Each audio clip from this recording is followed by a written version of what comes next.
ദൈവം അനുഗ്രഹിക്കട്ടെ. നീ എല്ലാ യേശുവിനോട് പറയണം. നിന്റെ സകല പ്രശ്നങ്ങൾക്കും അവിടുന്ന് പരിഹാരം തരും. അപ്പൊ ശ്രദ്ധിക്കുക, പിച്ച് മാറിയാ നമ്മള് മേളിലാ പോകുന്നത്, എന്നെ അറിയാം. പിന്നെ അത് ഈ പ്രസംഗിച്ച് വരുന്ന കൊണ്ട് അതേ ഒക്കുള്ളൂ. നിങ്ങളുടെയും കുഴപ്പമല്ല, എൻ്റെയും കുഴപ്പമല്ല. പോസ്റ്റാൻ പറഞ്ഞ പോലെ അവിടെയും സുഖം ഇവിടെയും സുഖം, പിന്നെ എനിക്കാണെന്ന് പറഞ്ഞ് കീറിക്കളഞ്ഞ പോലെ. അപ്പൊ എന്തായാലും കൊള്ളാം, സകല കാര്യവും യേശുവിനോട് പറഞ്ഞോണം, ഒരു കുഴപ്പവും വരികയില്ല. അപ്പോൾ ക്രൂശിൽ പ്രശംസിപ്പാൻ ഒന്നാമത്തെ കാര്യം, അവിടുന്ന് ക്രൂശിൽ നമുക്ക് വേണ്ടി രക്തം ചൊരിഞ്ഞു. ആ രക്തം ചൊരിഞ്ഞത് കൊണ്ട് എന്തോ കിട്ടി, സമാധാനം ഉണ്ടായി. എങ്ങനെയൊക്കെ സമാധാനം? ഒന്ന്, ദൈവത്തോട് സമാധാനം. നേരത്തെ അടുക്കാനൊക്കത്തില്ലായിരുന്നു ആ ഭാഗത്തോട്ട്. അയ്യോ, പണ്ട് കാലത്ത് കേരളത്തിലും അങ്ങനെ ആയിരുന്നു. ഭാഗത്തേക്കൊക്കെ ഒന്ന് ആ അമ്പലത്തിലോട്ട് എല്ലാം കൊള്ളാം. പുലിയൂർ ക്ഷേത്രത്തിന്റെ സൈഡിൽ കൂടെ എങ്ങും ഭാഗത്തുങ്ങൾക്ക് നല്ല ഏലായി. ലവന്മാര് വരുമ്പോ എടുത്ത് ആടിക്കോണം കുണ്ടത്തിനകത്ത്. മുങ്ങിക്കിടക്കോ ഉണ്ട ഇടുകോ, മനസ്സിലാകുന്നില്ലല്ലോ ആണെന്ന്. ഇതുപോലെ വെള്ളത്തുണി എടുത്തോണ്ട് നടക്കാനൊന്നും നോക്കത്തില്ലായിരുന്നു. തുണിയെല്ലാം മേടിച്ച് കരുതേച്ചേ ഒക്കത്തില്ല. ഞാൻ എൻ്റെ കാര്യം എപ്പോഴും പറയും. എൻ്റെ വല്യപ്പൻ്റെ അപ്പൻ ഇതുപോലെ വെള്ളത്തുണിയൊന്നും എടുത്തോണ്ട് റോഡിൽ കൊണ്ട് നടക്കാനൊക്കത്തില്ല. ലവന്മാർ വെച്ചേക്കുകയല്ല, അല്ല ഇതിട്ടവന്മാര്. മനസ്സിലായില്ല? അവർക്ക് നടക്കാം എതിലേ വേണേലും.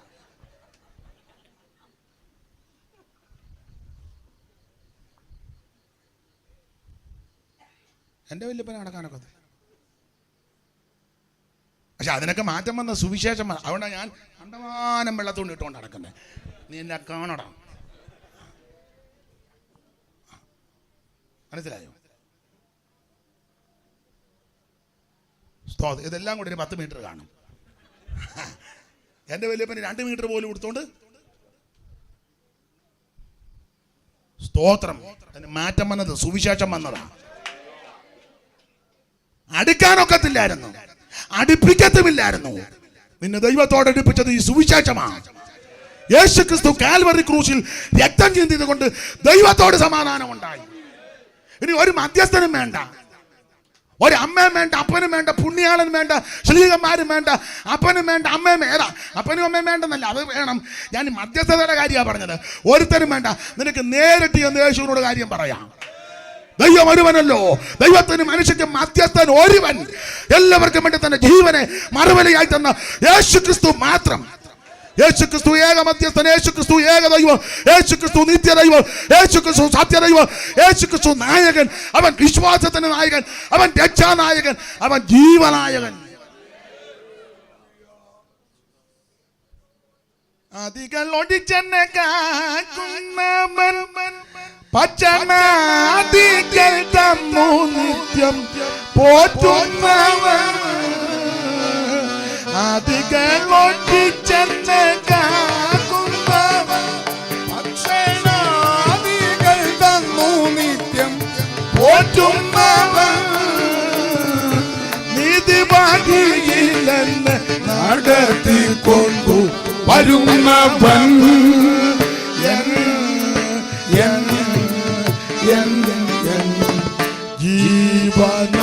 ജീവനായകനേ മനുവേലേ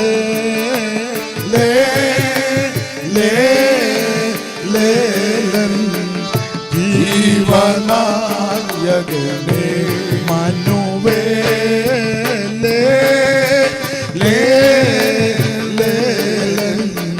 ജീവനായകനേ.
ദൈവത്തിന് മഹത്വം കൊടുക്കുക.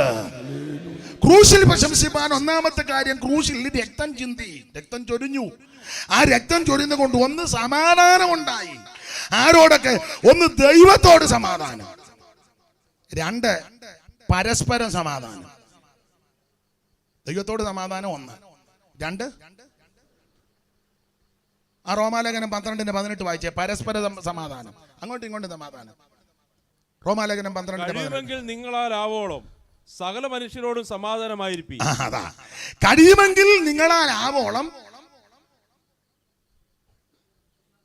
സകല മനുഷ്യരോടും സമാധാനമായിരിക്കും. ചുമ്മാ കയറി ഉടക്കുണ്ടാക്കരുത്, അയലത്തുകാരുമായിട്ട് കയറി വഴക്കുണ്ടാക്കരുത്, സഹോദരങ്ങൾ തമ്മിൽ വഴക്കുണ്ടാക്കരുത്, അപ്പനെ അമ്മയെ അനാഥ മന്ദിരത്തിൽ വിടരുത്. സമാധാനത്തോടെ ഇരുന്നോണം. തള്ള സമാധാനത്തോടെ വരയ്ക്കാത്തും കാണണം, നിങ്ങളും സമാധാനത്തോടെ അവിടെ. തള്ളെ കൊണ്ട് ആശ്വാസമനി, ഒരാശ്വാസം ഇല്ലാതെ അവരവിടെ കിടക്കുക. പേരെന്തുവാ?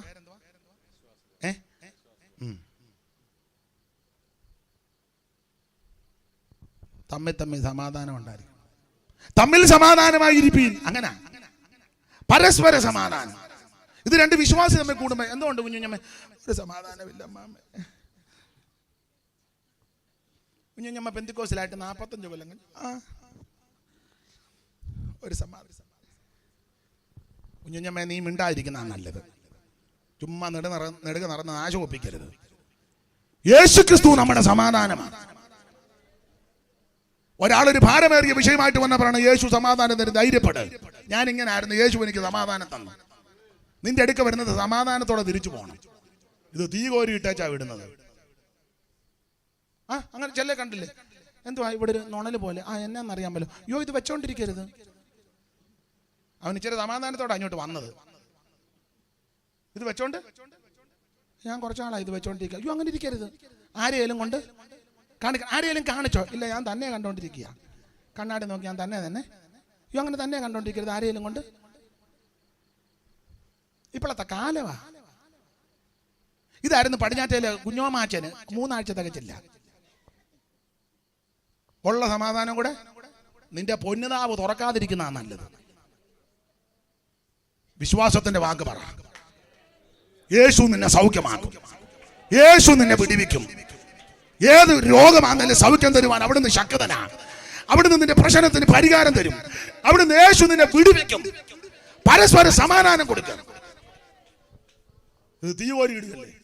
ഇപ്പോഴാണ് പാസ്റ്റർമാർ, ഞാൻ എന്നെയും കൂടെ പ്രതിയാക്കാം, പാസ്റ്റർമാരാണെങ്കിലും യേശുവിനെ പറ്റി പറയത്തില്ല. ഡോക്ടർ ചാണ്ടി നല്ല ട്രീറ്റ്മെന്റാ. ഞങ്ങളുടെ മേരിപ്പെണ്ണിനെ അവിടെ ആ ഡോക്ടറാണ് നല്ല കേട്ടോ, പ്രാർത്ഥിച്ചേ ഗുളിക തരുവുള്ളൂ. എടാ, ഗുളിക ഒന്നും വേണ്ട, യേശു സൗഖ്യമാക്കുകയല്ലേ? ഇല്ലേ? പരസ്പര സമാധാനം അത് ക്രൂശിൽ ചൊരിഞ്ഞ രക്തത്താല. ഒന്ന് ദൈവത്തോട് സമാധാനം, രണ്ട് പരസ്പര സമാധാനം, മൂന്ന് തന്നെ സമാധാനം വേണം. നമുക്ക് സമാധാനം വേണ്ടേ? വായിച്ച ഒരു വാക്യം ആ ഫിലിപ്പിയാലേഖനം 4-ാം അധ്യായത്തിന്റെ 6-7. ഒന്നിനെക്കുറിച്ചും വിചാരപ്പെടരുത്, എല്ലാറ്റിനും പ്രാർത്ഥനയാലും അപേക്ഷയാലും നിങ്ങളുടെ ആവശ്യങ്ങൾ സ്തോത്രത്തോടുകൂടെ ദൈവത്തോട് അറിയിക്കുക അത്രേ വേണ്ടത്. എന്നാൽ സകല ബുദ്ധിയെയും കവിയുന്ന സമാധാനം അത് തന്നിൽ തന്നെയുള്ള സമാധാനമാണ്. ഇത് കാൽവരി ക്രൂശിൽ രക്തം ചിന്തിയത് കൊണ്ടായി സമാധാനം ലഭിച്ചത്. നമ്മുടെ സമാധാനത്തിന്റെ വിശേഷത കണ്ടോ? സകല ബുദ്ധിയെയും കവിയുന്ന ദൈവസമാധാനം നിങ്ങളുടെ ഹൃദയങ്ങളെയും നിലവുകളെയും ക്രിസ്തുയേശുവിൽ കാക്കും. സ്തോത്രം. ക്രൂശിൽ പ്രശംസിപ്പാനുള്ള ഒന്നാമത്തെ കാരണം ക്രൂശിൽ രക്തം ചിന്തി. അതുകൊണ്ട് സമാധാനമുണ്ടായി, ദൈവത്തോട് സമാധാനമുണ്ടായി, പരസ്പരം സമാധാനമുണ്ടായി, നമുക്ക് തന്നിൽ തന്നെ സമാധാനം വന്നു. Praise the Lord. ഈ സമാധാനം യേശു ക്രിസ്തുവിൽ കൂടി മാത്രമേ ഉള്ളൂ. ഇന്ന് രാത്രി നീ കർത്താവിന് ഹൃദയം കൊടുക്ക്, യേശുവിനായി സമർപ്പിക്കുക. നിന്റെ പാരമ്പര്യം നിന്നെ രക്ഷിക്കുകയില്ല, ആചാരം രക്ഷിക്കുകയില്ല, അനുഷ്ഠാനം രക്ഷിക്കുകയില്ല, നിന്റെ പണം നിന്നെ രക്ഷിക്കത്തില്ല, കുടുംബസേട്ടത്തെ രക്ഷിക്കുകയില്ല, നിന്റെ ആരോഗ്യം ഒരു ചെറിയ 6 അടി പൊക്കവും നെഞ്ചുവിരിവും. ഞാനിപ്പം മിസ്റ്റർ കേരള എന്ന് നല്ല കാര്യം. പക്ഷെ അകത്ത് കിടന്ന കൊക്കോപ്പുഴു ഇങ്ങനെ വെച്ചാൽ അത് മിസ്റ്റർ കേരള ഇങ്ങനെ പോകും. അതിനേ ഉള്ളു മിസ്റ്റർ കേരള. ഒരു കൊക്കോപ്പുഴു ഇങ്ങനെ വയ്ക്കുമോ? മനസ്സിലായോ? നീ ദൈവത്തിന് സമർപ്പിക്കും, ദൈവകരങ്ങളിൽ സമർപ്പിക്കുക. Praise the Lord. ആട്ടെ, 2 ക്രൂശിൽ പ്രശംസിപ്പാനുള്ള ഇനി കമ്പിവാചകം പോലെ പറയാം. രണ്ടാമത്തെ കാരണം, ക്രൂശിൽ വെച്ചാണ് ശത്രുത്വം ഇല്ലാതാക്കിയത്. നമ്മൾ ശത്രുക്കളായിരുന്നു ഒരു കാലത്ത്. ആ ശത്രുത്വം ഇല്ലാതാക്കിയത് ക്രൂശിൽ വെച്ചാ. നിങ്ങൾക്ക് അറിവുള്ള വാക്യം എഫേസ്യ ലേഖനം 2-ാം അധ്യായത്തിന്റെ 13 മുതൽ 18 വരെ വായിക്കേണ്ടത്. പക്ഷെ 16-ാം വാക്യം വായിച്ചാൽ മതി. 16. ക്രൂശിന്മേൽ വെച്ച് ശത്രുത്വം ഇല്ലാതാക്കി. ക്രൂശിന്മേൽ വെച്ച് ശത്രുത്വം ഇല്ലാതാക്കി. അതുകൊണ്ടാ ക്രൂശിൽ പ്രശംസിക്കുന്നത്. ക്രൂശിന്മേൽ വെച്ച് ശത്രുത്വം ഇല്ലാതാക്കി. പൗലോസ് പറയാ, എനിക്ക് ക്രൂശിലാ പ്രശംസിക്കുന്നത്. രണ്ടാമത്തെ കാര്യം പ്രശംസിക്കാൻ, ക്രൂശിൽ വെച്ച് ശത്രുത്വം ഇല്ലാതാക്കി. ഈ ശത്രുത്വം എന്നത് ന്യായപ്രമാണമാണ്. ഏതാ? നമ്മോട് ബന്ധപ്പെട്ട് നമുക്ക് ശത്രുവായിരുന്നു. ന്യായപ്രമാണം നമുക്ക് അനുകൂലമല്ല. അത് യഹൂദന് വേണ്ടിയുള്ളതാണ്. ഇവിടെ യഹൂദന്മാരും ഇല്ലല്ലോ. ഉണ്ടോ? ഒറ്റ ഒരെണ്ണമില്ല. മട്ടാഞ്ചേരിയിലുണ്ടായിരുന്ന നിങ്ങളെല്ലാം പോയി. ഇനിയിപ്പോൾ 1-2 ഫാമിലി എങ്ങാണ്ടുണ്ടെന്ന് ഈയിടെ പേപ്പറിൽ 3 ഫാമിലി ഞാനും വായിച്ചായിരുന്നു പേപ്പറിൽ. ബാക്കിയെല്ലാം പോയി. സ്തോത്രം. ചിലരുടെ ഇരിപ്പ് കണ്ട് ഇസഹാക്കിന്റെ അനിയനാണെന്നും പറഞ്ഞ ഇരിപ്പ് കണ്ടില്ല. ഇവിടെ ഒരൊറ്റ യഹൂദനുമില്ല. അപ്പൊ ഈ ന്യായപ്രമാണം യഹൂദനുള്ളതാണ്. യഹൂദനെ ഈ ന്യായപ്രമാണം അവൻ അനുഗ്രഹിക്കുക. ന്യായപ്രമാണമേ യഹൂദൻ ഇങ്ങനെ അനുഗ്രഹം കൊടുക്കുക. പട്ടണത്തിൽ നിന്നെ അനുഗ്രഹിക്കും, വയലിൽ നിന്നെ നിന്റെ ഗർഭഫലം അനുഗ്രഹിക്കും, കൃഷിയുടെ ഫലം, പേര്, കന്നുകാലികളുടെ പേര്, പിറപ്പ്, ആടുകളുടെ പേര്, പിറപ്പ്, തൊട്ടി, കൊട്ട, വട്ടി, ഇതെല്ലാം അവനെ അങ്ങ് നിന്ന് അനുഗ്രഹിക്കുക. ശത്രു ഒരു വഴി കടന്നു വരും, 7 വഴി ചെതറിപ്പോകും, തേനീച്ച പോലെ വരും, മുൾത്തി പോലെ കെട്ടുപോകും, നിന്നെ അനുഗ്രഹിക്കും, നിന്റെ കളപ്പൊരി അനുഗ്രഹിക്കും. ഇങ്ങനെ അങ്ങോട്ട് നോക്കി മുഴുവൻ അനുഗ്രഹമാണ്. നേരെ ഇങ്ങോട്ട് തിരിഞ്ഞേച്ച്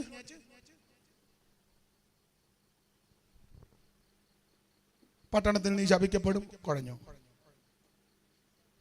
വയലിൽ നീ നമ്മളോടാ ശപിക്കും, നിന്റെ കൊച്ചുങ്ങളൊന്നും ഗുണമാകുകയല്ല. അയ്യോ, നീ 21 കോഴിമുട്ട അടവെക്കോ, ഒരൊറ്റെണ്ണം പോലും വിരികയല്ല. അയ്യോടാ, എന്ത് കഷ്ടപ്പെട്ട കോഴിയെ അടവെക്കുന്നേ. പൊരുന്നക്കോഴി ഇല്ലാണ്ട് അനിയത്തോടെ വീട്ടിൽ ചെന്നപ്പോഴാണ് പൊരുന്നക്കോഴിയെ. പഴയ കണക്കാ ഞാനീ പറയുന്നത്. ഞങ്ങളുടെ അമ്മയൊക്കെ ചെയ്യുന്ന ഉരുളിക്കകത്ത് ഭൂമിയെല്ലാം ഇട്ടേച്ച് മുട്ട ഇങ്ങനെ കണ്ടിട്ടില്ലേ? നിങ്ങളെല്ലാം അങ്ങ് ബക്കിംഗ്ഹാം പാലസിൽ നിന്ന് വന്നതാ. കോഴിയാൻ കണ്ടിട്ടില്ല? കോഴിമുട്ട എന്ത് ക്രമത്തിലാ പൊരുന്ന കോഴിയെ. അന്നേരം ന്യായപ്രമാണം ഉദാഹരണമാണ്. ഇങ്ങോട്ട് നിർദ്ദേശിച്ച് പറയാം. അവനോട് പറഞ്ഞ് വയലിൽ അനുഭവിക്കും, പട്ടണത്തിൽ അനുഭവിക്കും, നിന്റെ ഗർഭഫലം, കൃഷിയുടെ ഫലം, കന്നുകാലം എല്ലാം അനുഭവിക്കും. നമ്മളോട് നിന്റെ കോഴിമുട്ട ഒന്നും വിരിയല്ല, നിന്റെ കന്നാലി പ്രസവിക്കുകയല്ല, കാശ് കൊടുത്ത് മേടിച്ച മുഴുവൻ നമ്മളെ ശപിക്കുകയായിരുന്നു. അതാ ശത്രുത്വം. നമുക്ക് വിരോധമായിരുന്നു ന്യായപ്രമാണമേ. അത് യഹൂദന് അനുഗ്രഹമാണ്. യഹൂദന് യവനനും നമ്മൾ ജാതികളിൽ പെട്ടതല്ലേ. യഹൂദന് ഇത് അനുഗ്രഹമാണ്. പക്ഷെ ശത്രുത്വം ന്യായപ്രമാണം നമുക്ക് ശത്രുവായിരുന്നു. പക്ഷെ അങ്ങനെ ആ ശത്രുത്വമായിരുന്നു ന്യായപ്രമാണം.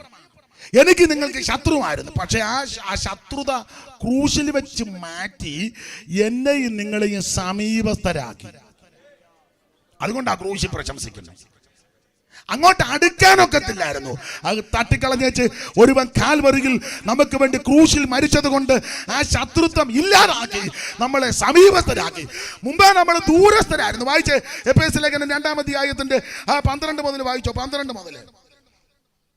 അക്കാലത്ത് നിങ്ങൾ ക്രിസ്തുവിനെ കൂടാതെയുള്ളവരും ഇസ്രായേൽ പൗരതയോട് സംബന്ധമില്ലാത്തവരും വാഗ്ദത്തത്തിന്റെ നിയമങ്ങൾക്ക് അന്യരും പ്രത്യാശയില്ലാത്തവരും ലോകത്തിൽ ദൈവമില്ലാത്തവരുമായിരുന്നുവെന്ന് ഓർത്തുകൊള്ളുക. അടുത്തത്, മുമ്പേ ദൂരസ്ഥരായിരുന്ന നിങ്ങൾ ഇപ്പോൾ ക്രിസ്തുവേശുവിൽ. ഈ ദൂരസ്ഥരെന്ന് പറഞ്ഞാൽ ജാതികളാ, സമീപസ്ഥര് യഹൂദനാ.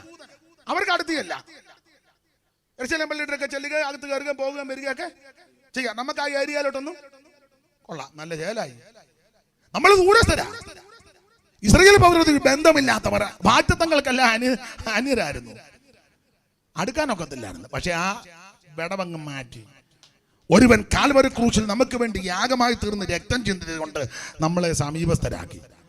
അതുകൊണ്ടാ പൗലോസ് പറഞ്ഞ ധൈര്യത്തോടിഞ്ഞു വാ, ധൈര്യത്തോടടുത്ത് വാ. സ്തോത്രം. ശത്രുത്വം ഇല്ലാതാക്കി. അത് ക്രൂശിൽ ചൊരിഞ്ഞ രക്തത്താല. ആ രക്തത്താൽ ശത്രുത്വം ഇല്ലാതാക്കിയെന്ന് മാത്രമല്ല, നമ്മളെ ദൈവത്തോട് നിരപ്പിച്ചു. ഒരു 6-7 കൂട്ടം കാര്യം ആ കണ്ണിക്കകത്ത് വാക്യത്തിനകത്ത് കിടപ്പുണ്ട്.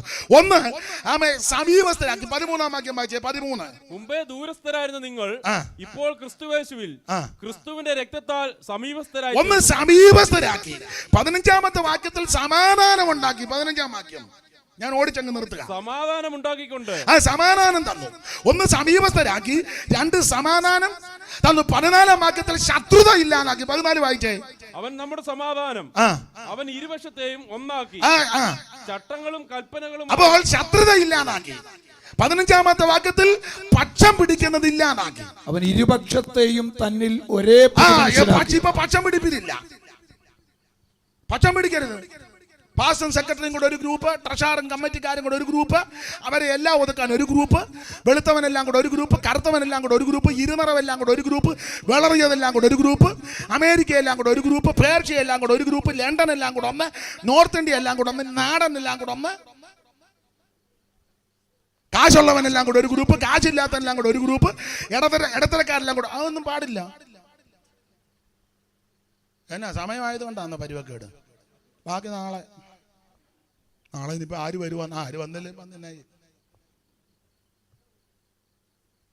ആ പച്ചം പിടിപ്പീരെല്ലാം അങ്ങ് നിർത്തിയെന്ന്. കാൽവരി ക്രൂശിൽ നമുക്ക് വേണ്ടി രക്തം ചിന്തി. അതുകൊണ്ട് ആ ക്രൂശിൽ പ്രശംസിക്കുന്നത്. മാത്രമാണോ പിതാവിങ്കലേക്ക് പ്രവേശനം ലഭിച്ചു. 18-ാം വാക്യം. അവൻ മുഖാന്തരം നമുക്ക് ഇരുവശക്കാർക്കും ഏകാത്മാവിനാൽ പിതാവിങ്കലേക്ക് പ്രവേശനമുണ്ട്. അതുകൊണ്ട് ആ ക്രൂശിൽ പ്രശംസിക്കുന്നത്. നമുക്കങ്ങോട്ട് അടുക്കാനൊക്കത്തില്ലായിരുന്നു. അവൻ കാൽവരി ക്രൂശിൽ രക്തം ചിന്തിയത് കൊണ്ട് പിതാവിങ്കലേക്ക് പ്രവേശനം ലഭിച്ചു. മാത്രമാണോ 14-ാമത്തെ വാക്യത്തിൽ പിന്നെ എഴുതിയിരിക്കുക, വേർപാടിന് നാടിച്ചുവരിടിച്ചു. വേർപാടിന്റെ നാടിച്ചുവരി. 14-ാം വാക്യം വായിച്ചേ. അവൻ നമ്മുടെ സമാധാനം, അവൻ ഇരുവശത്തെ ഒന്നാക്കി, ചട്ടങ്ങളും കൽപ്പനകളുമായ ന്യായപ്രമാണം എന്ന ശത്രുത്വം തന്റെ ജഡത്താൽ നീക്കി, വേർപാടിന്റെ നടിച്ചുവർ ഇടിച്ചു കളഞ്ഞത്. വേർപാടിനെ നടിച്ചുവര് ഇടിച്ചു ഊരോട്ട് കളഞ്ഞു. അതുകൊണ്ട് ആ ക്രൂശിൽ പ്രശംസിക്കുന്നത്. ഒരു പഴയ പാട്ടാണ്, ദീപ്യങ്കാരുടെ പാട്ടാ, നല്ല പാട്ടാ, എല്ലാവരും ഓർക്കുന്നില്ല. വേർപാടിന്റെ നടുച്ചുവർ ഇടിച്ചുവല്ലോ, ഭയമതിലില്ല, സ്വയമതിലില്ല, ഭയമതിലില്ല, സ്വയമതിലില്ല, താതൻ തൻ ഹൃദയത്തെ തികപ്പതിന, ഭയമതിലില്ല, സ്വയമതിലില്ല, താതൻ തൻ ഹൃദയത്തെ തികപ്പതി.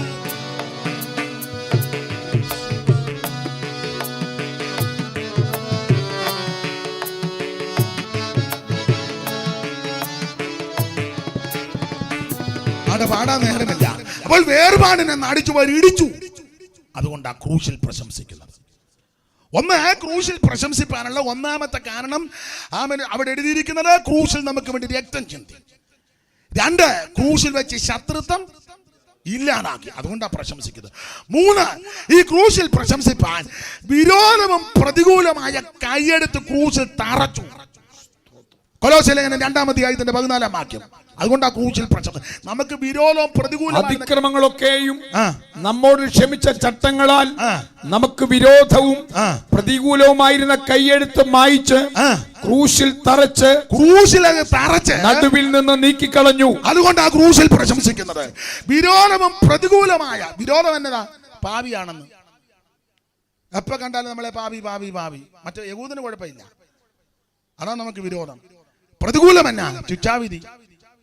ഇത് രണ്ടുമായിരുന്നു നമുക്കെതിര്. അത് രണ്ടും ക്രൂശിൽ അങ്ങ് തറച്ചു.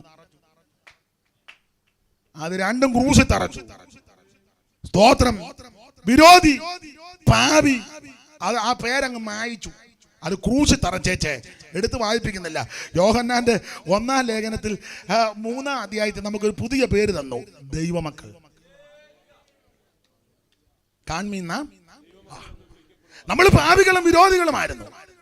ആ വിരോധവും പ്രതികൂലമായ ആ കൈയെടുത്ത് ക്രൂശിൽ അങ്ങ് തറച്ചു. അവിടുന്ന് രക്തം ഇങ്ങോട്ട് ചിന്തി. ആ രക്തത്താൽ നീതീകരണപ്പെട്ട നമുക്ക് പുതിയ പേര് തന്നു, ദൈവമക്കൾ. പരദേശികൾ നാം ഭാഗ്യശാലികൾ, ഇതുപോലൊരു ജാതിയുണ്ടോ? ഓ പരദേശികൾ നാം ഭാഗ്യശാലികൾ, ഇതുപോലൊരു ജാതിയുണ്ടോ? ഞാന് പാട്ടങ്ങ് പുറകിയ സമയമായതുകൊണ്ടാണ്. അപ്പൊ ക്രൂശിൽ പ്രശംസിപ്പാൻ 3-ാമത്തെ കാര്യം, നമുക്ക് വിരോധവും പ്രതികൂലവുമായ കൈയെടുത്ത് മായിച്ചു, ക്രൂശി തറച്ചു, പുതിയ പേര് നമുക്ക് നൽകി. അതുകൊണ്ടാണ് ക്രൂശിൽ പ്രശംസിക്കുന്നത്. ഒരു കാര്യം കൂടെ പറഞ്ഞങ്ങ് നിർത്താം. 4, ക്രൂശിൽ പ്രശംസിപ്പാനുള്ള കാരണം ക്രൂശിൽ ജയോത്സവം കൊണ്ടാടി. ആ കൊലോസ്യ ലേഖനം 2-ാം അധ്യായത്തിന്റെ 15-ാമത്തെ വാക്യം വായിച്ച ക്രൂശിൽ ജയോത്സവം കൊണ്ടാടി. അതുകൊണ്ടാണ് വാഴ്ചകളെയും അധികാരങ്ങളെയും ആയുധവർഗം വെപ്പിച്ച് ക്രൂശിൽ അവരുടെ മേൽ ജയോത്സവം കൊണ്ടാടി. ക്രൂശിൽ അവരുടെ മേൽ ജയോത്സവം കൊണ്ടാടി. ആ വാഴ്ചകളുടെ അധികാരം ആയുധവർഗം എന്നാന്ന് വെച്ചാൽ മരണം. ഉൽപ്പത്തി 3 മുതൽ അങ്ങോട്ട് ആ പരാമർശമാ. 4-ാം അധ്യായത്തിൽ സംഭവിച്ച മരണം. ആ മരണം വിരോധമായിരുന്നു. സ്തോത്രം. അത് മാറ്റി മരണത്തിന്റെ അധികാരിയാകുന്ന പിശാചിനെ തന്റെ മരണത്താൽ പരാജയപ്പെടുത്തി മരണഭീതികളിൽ അടിമപ്പെട്ട് കിടന്ന എന്നെ ഇന്നെ അവിടുന്ന് വീണ്ടെടുത്തു. വീണ്ടെടുക്കുക മാത്രമാണ് ക്രൂശിൽ ജയോത്സവം കൊണ്ടാടി. സ്തോത്രം. ആ ജയോത്സവം കൊണ്ടാടിയത് യേശുക്രിസ്തുവിന്റെ രക്തത്താല.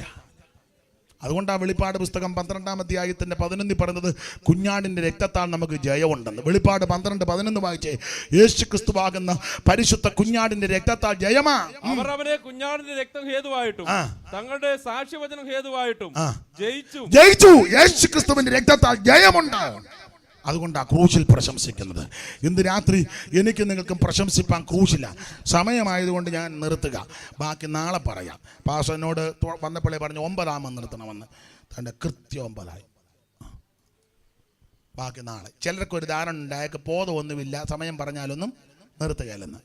എനിക്ക് നിർത്താനും അറിയാം, ഇപ്പം മനസ്സിലായല്ലോ. ബാക്കി നാളെ. ക്രൂശിൽ പ്രശംസിക്കണം. യേശുക്രിസ്തുവിന്റെ ക്രൂശിൽ പ്രശംസിക്കണം. അവിടുന്ന് രക്തം നമുക്ക് വേണ്ടി ചിന്തി. അവിടുന്ന് നമുക്ക് ജയോത്സവം കൊണ്ടാടി. ഇന്ന് രാത്രി പരാജയത്തിന്റെ പടുകുടികൾ കിടക്കുന്ന പ്രിയപ്പെട്ടവരെ രക്ഷിക്കപ്പെടാൻ ജയമെടുക്കാൻ ഒറ്റ മാർഗം യേശുക്രിസ്തു മാത്രം. ആ കർത്താവിന്റെ സന്നിധിയിൽ ഇന്ന് രാത്രി സമർപ്പിക്കുക. ഏത് സമയത്തും മരണം നിന്നെ പിടികൂടാ.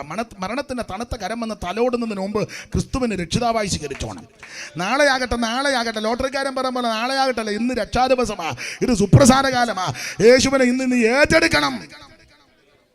ഒരു പടയ പാട്ടിന്റെ 2 ചരണങ്ങൾ പാടി ഇന്ന് രാത്രി നമുക്ക് വരിക. കർത്താവ് അനുവദിച്ചാൽ നാളെ രാത്രി നമുക്ക് വീണ്ടും ഒന്നിച്ചുകൂടി ദൈവത്തെ മഹത്വപ്പെടുത്താം. എല്ലാവരും അല്പസമയം ദൈവത്തെ സ്തുതിച്ചാട്ടെ. ഡംബാടുവാണിടും ധനാഢ്യർ സാധുക്കളായോരും ഡംബാടുവാണിടും ധനാഢ്യർ സാധുക്കളായോരും എല്ലാരും അങ്ങേ ഒരുപോലെ ലോകം. എല്ലാരും അറിയാവുന്നവർ ചേർന്ന് പാടും. ഒരുപോലെ ലോകം ഇല്ലാതെ വെടിഞ്ഞിടും. നീ അതു മറക്കാതെ ആനന്ദമേറും നിൻ ജീവകാലം മറയും നിഴൽ പോലെ. നീ അതു മറക്കാതെ ആനന്ദമേറും നിൻ ജീവകാലം മറയും നിഴൽ പോലെ. നീ അതു മറക്കാതെ.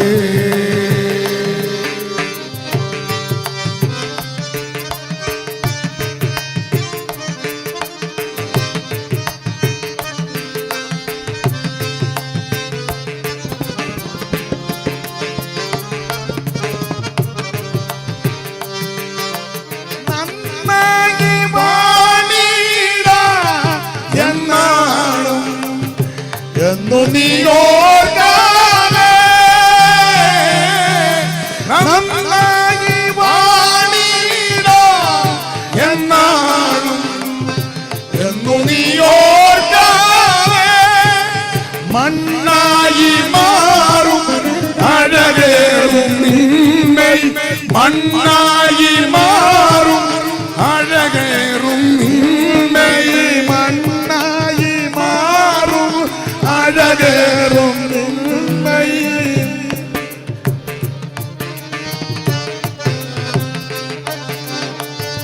മണ്ണായി മാറും അഴകേറും നിന്മൈ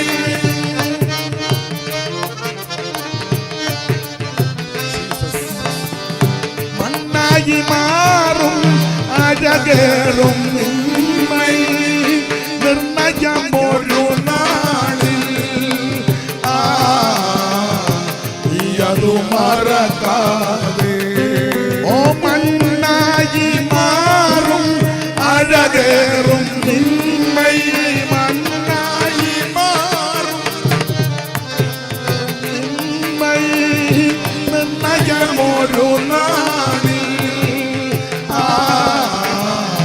നീയതു മറക്കാതെ ആനന്ദമേറും നിൻ ജീവകാലം മറയും നിഴൽ പോലെ നീയതു മറക്കാതെ. ഇന്ന് രാത്രി രക്ഷാദിവസമാണ്. ഈ രാത്രി സുപ്രധാന കാലമാണ്. യേശുവിനെ ഉള്ളത്തിൽ ഏറ്റെടുത്ത് ക്രൂശിൽ പ്രശംസിച്ച് ജയജീവിതം നയിക്കുവാൻ ദൈവം നിങ്ങൾക്ക് കൃപ നൽകട്ടെ. എളിയവനെയും ശുശ്രൂഷകളെയും കൂട്ടുവേലക്കാരെയും ഓർത്ത് പ്രാർത്ഥിക്കണമെന്ന് വീണ്ടും അപേക്ഷിക്കുന്നു. ദൈവം അനുവദിക്കുന്ന പക്ഷം നാളെ രാത്രി നമുക്ക് ഒന്നിച്ചു കൂടാം. നാളെ ചിലപ്പോൾ ഇച്ചിരി സമയം മുമ്പോട്ട് പോകും. ദൈവം അനുഗ്രഹിക്കട്ടെ. കർത്താവിന്റെ മഹത്വം ഇന്ന് രാത്രിയിൽ നമ്മെ കേൾപ്പിച്ച അനുഗ്രഹീത ആലോചനകൾക്കായി നമുക്ക് ദൈവത്തിന് ഒന്ന് സ്തോത്രം ചെയ്യാം. എല്ലാവരും ദൈവത്തെ ഒന്ന് സ്തുതിക്കാമോ? യേശുക്രിസ്തുവിന്റെ ക്രൂശിൽ പ്രശംസിപ്പാൻ കർത്താവ് നമുക്ക് നൽകിയ നല്ല ഭാഗ്യത്തെ ഓർത്ത് കരങ്ങൾ ഉയർത്തി ഒരിക്കൽ കൂടെ ദൈവത്തിന്റെ ദാസനെ ഇന്ന് രാത്രിയിൽ പരിശുദ്ധാത്മാവ് നമ്മുടെ നടുവിൽ ഉപയോഗിച്ചല്ലോ. കർത്താവ് തുടർന്നും ശക്തമായ ശുശ്രൂഷകൾക്ക് വേണ്ടി ഉപയോഗിക്കട്ടെ. നാളെ രാത്രിയിൽ 6 മണിക്ക് വൈകിട്ട് 6 മണിക്ക് തന്നെ പ്രാർത്ഥിച്ച് യോഗം ആരംഭിക്കും. എല്ലാ പ്രിയപ്പെട്ടവരും വരുവാൻ ഓർപ്പിക്കുന്നു. നാളെ രാവിലെ 9:30 മുതൽ 12:30 വരെ ചെങ്ങന്നൂർ റെയിൽവേ സ്റ്റേഷൻ അടുത്തുള്ള അസംബ്ലീസ് ഓഫ് ഗോഡ് സഭയിൽ വിശുദ്ധ സഭായോഗം ഉണ്ട്. അതിലും പങ്കെടുക്കുക. ആത്മീയ ആരാധന, അനുഗ്രഹീത ദൈവിക ആലോചനകൾ കേൾക്കേണ്ടതിന് ആമേൻ സംബന്ധിപ്പാൻ ഓർപ്പിക്കുന്നു. കർത്താവ് നമ്മെ എല്ലാവരെയും അനുഗ്രഹിക്കട്ടെ. സമാധാനത്തോടെ പോകാം. ആമേൻ. കർത്താവിന്റെ ദാസൻ ആമേൻ ചെങ്ങന്നൂർ ടൗൺ സഭയുടെ മുൻ ശുശ്രൂഷകൻ പാസ്റ്റർ സന്തോഷ് ജോൺ മുന്നോട്ട് വന്ന് പ്രാർത്ഥിച്ച് ആശീർവാദം പറയും. കർത്താവ് സഹായിക്കട്ടെ. തലകളെ വണക്കാൻ നമുക്ക് പ്രാർത്ഥിക്കാം. നിത്യനായ ദൈവമേ, ഞങ്ങളുടെ സ്വർഗീയ കർത്താവേ, വളരെ ഐശ്വര്യമായി അവിടുത്തെ മാറ്റമില്ലാത്ത വചനം അങ്ങയുടെ ദാസനിൽ കൂടി കേൾക്കുവാൻ മഹോന്നതനായ ദൈവം തമ്പുരാൻ ഇന്ന് രാത്രി കൃപ ചെയ്തതിനായി സ്തോത്രം. കർത്താവെ, അടുത്തും അകലെയും ഭവനങ്ങളിലും ഇതിനകത്തും കർത്താവെ റോഡ് സൈഡിലുമൊക്കെ ഇരുന്ന് ഈ മാറ്റമില്ലാത്ത ദൈവത്തിൻ്റെ ശബ്ദം കേട്ടവർ ദൈവത്തിൻ്റെ കൃപയിലേക്ക് ആദായപ്പെടുവാൻ, ക്രൂശിൽ ചാരുവാൻ, സമാധാനം പ്രാപിപ്പാൻ, ആശ്വാസം പ്രാപിപ്പാൻ, വിടുതലേറ്റെടുക്കുവാൻ, ഒരു തീരുമാനത്തോടെ മടങ്ങുവാൻ സ്വർഗത്തിലെ ദൈവമേ അവിടുന്ന് ഇടയാക്കണം എന്ന് ഞങ്ങൾ അങ്ങയോട് പ്രാർത്ഥിക്കുന്നു. കർത്താവ്, ഈ ദിവസങ്ങളിൽ നടക്കുന്ന ഈ പ്രാർത്ഥന ഈ ദേശത്തിന് ഒരു വലിയ വിടുതലാക്കി തീർക്കണമേ. അടിസ്ഥാനപരമായ ഒരു വലിയ ദൈവപ്രവൃത്തി ഈ ദേശത്ത് കർത്താവ് ചെയ്യണമേ. അനേക കുടുംബങ്ങളിൽ ദൈവിക സമാധാനം വെളിപ്പെടുവാൻ കർത്താവെ ക്രൂശിലേക്ക് ആമീൻ ഓടി അടുക്കുവാൻ പരിശുദ്ധാത്മാവേ അവിടുന്ന് ഇടയാക്കണം എന്ന് ഞങ്ങൾ അങ്ങയോട് പ്രാർത്ഥിക്കുകയാണ്. നാളത്തെ മീറ്റിങ്ങിനായി സ്തോത്രം. അങ്ങയുടെ വൃത്തനെ ഉപയോഗിക്കണമേ കർത്താവേ. ഇന്ന് രാത്രി ഞങ്ങൾ സമാധാനത്തോടെ പിരിയട്ടെ. കൃപയിൽ ഞങ്ങളെ പൊതിയും. ഈ ദേശത്തെ വേലയ്ക്കായി സ്തോത്രം. അങ്ങയുടെ വൃത്തനായി കുടുംബത്തിനായി സ്തോത്രം. എല്ലാ ദൈവജനത്തിനായി സ്തോത്രം. ഈ മീറ്റിംഗിൽ സംബന്ധിച്ച എല്ലാവരെയും ദൈവം അനുഗ്രഹിക്കണമെന്ന് പ്രാർത്ഥിക്കുന്നു. മടക്ക യാത്രയിൽ കൂടെ ഇരിക്കണമേ. മഹത്വം അങ്ങെടുക്കും. യേശു ക്രിസ്തുവിൻ നാമത്തിൽ തന്നെ. കർത്താവിന്റെ പ്രാർത്ഥന കേട്ടതിനായി സ്തോത്രം ചെയ്യാം. സ്തോത്രം, സ്തോത്രം, സ്തോത്രം. പിതാവായ ദൈവത്തിന്റെ സ്നേഹവും പുത്രനായ യേശു ക്രിസ്തുവിന്റെ കൃപയും പരിശുദ്ധാത്മാവിൻ്റെ കൂട്ടായ്മയും സഹവാസവും കാവലും ശുശ്രൂഷ ഞങ്ങളുടെ ദാസനോടും കുടുംബത്തോടും ശുശ്രൂഷയോടും അടുത്ത ദിവസങ്ങളിലെ മീറ്റിങ്ങിനോടും എല്ലാ പ്രിയപ്പെട്ടവരോടും ഇപ്പോഴും എന്നേക്കും ഉണ്ടായിരിക്കുമാറാകട്ടെ. ഈ രാത്രി നമുക്ക് ജയം തന്ന ദൈവത്തിന് സ്തോത്രം. Hallelujah, hallelujah, hallelujah. ആമേൻ. കർത്താവായ യേശുവേ, വേഗം വരണമേ. ഇന്ന് രാത്രിയിലും കടന്നു വന്ന എല്ലാ പ്രിയപ്പെട്ടവർക്കും നന്ദി. നാളെയും പ്രാർത്ഥനയോടെ വരിക. അനുഗ്രഹീത സന്ദേശം നൽകിയ പ്രിയ കർത്താവിന്റെ ദാസന് നന്ദി. അവൻ കൂടെ കടന്നു വന്ന ടീം അംഗങ്ങൾക്കും നന്ദി. കർത്താവ് സഹായിക്കട്ടെ. സമാധാനത്തോടെ നമുക്ക് പോകാം. കർത്താവിന്റെ വരവ് താമസിച്ചാൽ നാളെ വീണ്ടും കാണാം.